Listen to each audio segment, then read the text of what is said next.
দেশদ্রোহী ও জিহাদিদের ভাষায় কথা বলা রাজ্যের মুখ্যমন্ত্রী মমতা বন্দ্যোপাধ্যায়কে ধিক্কার জানাই। তিনি কার্যত জিহাদি ও অনুপ্রবেশকারী ও দেশদ্রোহীদের উৎসাহিত করছেন, ভারতীয় সেনার বিরুদ্ধে যুদ্ধ ঘোষণা করছে কার্যত তৃণমূল সরকার।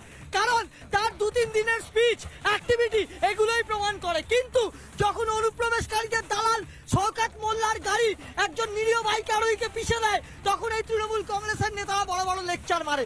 তৃণমূল কংগ্রেস তাজউদ্দিনের বাড়ি তো যায়নি, তাজউদ্দিনের বাড়ি তৃণমূল কংগ্রেস যায়নি, কিন্তু আপনারা যাননি কেন? আপনারা তো রাজ্যের বিরোধী রাজনৈতিক দল। ভারত সরকার সাধারণ মানুষের পাশে রয়েছে বলে বিভিন্ন বিষয় কেন্দ্রীয় মন্ত্রী সুকান্ত মজুমদার যখন ছুটে গেছেন আগেও, তখন এই তৃণমূলের দুষ্কৃতী বাহিনী তার উপর আক্রমণ করেছে। এবং এর থেকে প্রমাণিত যে এই রাজ্যের সরকার সম্পূর্ণভাবে একটা দেশদ্রোহী সরকার। এদের কথা বলি, রাস্তায় যা কাজ হবে পুলিশের কাজ, কিন্তু তোমরা উল্টো করে দিচ্ছ। তোমরা বলছো দেশ পাহারা দেবে পুলিশ, দেশে কেউ ঢুকে গেলে সেখানে বিএসএফ এর দায় নেই, সেখানে পুলিশের দায়। আবার রাস্তায় পুলিশ কাজ হবে না, আর্মির কথা চলবে, এটা হয় না। কিন্তু উল্টো প্রশ্ন এত ঝাল ধরে এই তৃণমূল সমর্থকদের, এই তৃণমূল বিধায়কদের দেখাবো।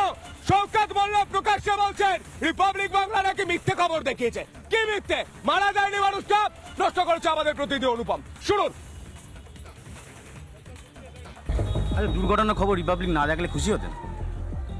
না, রিপাবলিকের কাজ হলো যে কোনো বিষয়কে মিথ্যাভাবে তুলে ধরা। সত্য ঘটনা রিপাবলিক কোনোদিন তুলে ধরে না, এটা আমি আজকে অন ক্যামেরা বলছি। দুর্ঘটনা মিথ্যে না, দুর্ঘটনা সত্য। দুর্ঘটনা খবর না দেখালে শওকত মোল্লাকে খুশি হতেন? প্রশ্ন করতে শওকত মোল্লা বলছে যে রিপাবলিক বাংলা ভুল খবর দেখে।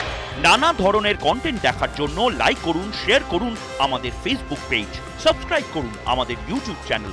পাশাপাশি অন্যান্য ব্রেকিং নিউজের জন্য অবশ্যই চোখ রাখুন রিপাবলিক বাংলায়।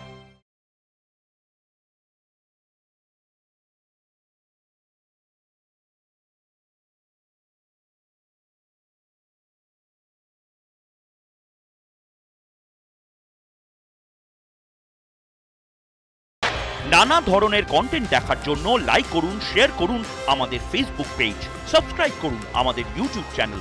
পাশাপাশি অন্যান্য ব্রেকিং নিউজের জন্য অবশ্যই চোখ রাখুন রিপাবলিক বাংলায়।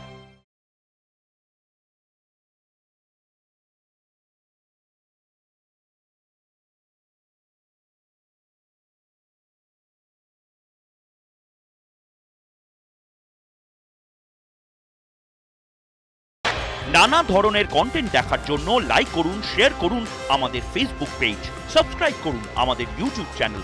পাশাপাশি অন্যান্য ব্রেকিং নিউজের জন্য অবশ্যই চোখ রাখুন রিপাবলিক বাংলায়।